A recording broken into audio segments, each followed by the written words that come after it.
But yeah, Burning Paradise from 1994 is in a lot of ways the exact opposite of what you would associate with Ringo Lam. It's a historical film.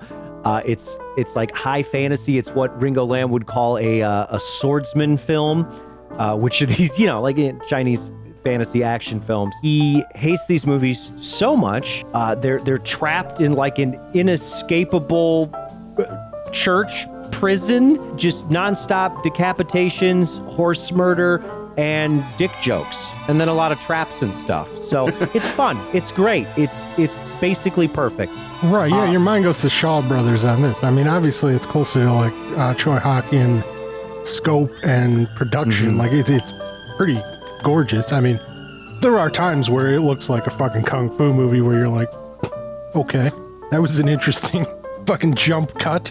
Or yeah, there's some really ropey sets where you're like, the padding is not hidden in some of these things, but it's not, doesn't detract. It just adds the feel of like that Shaw Brothers, like, this is a fucking gonzo ass movie.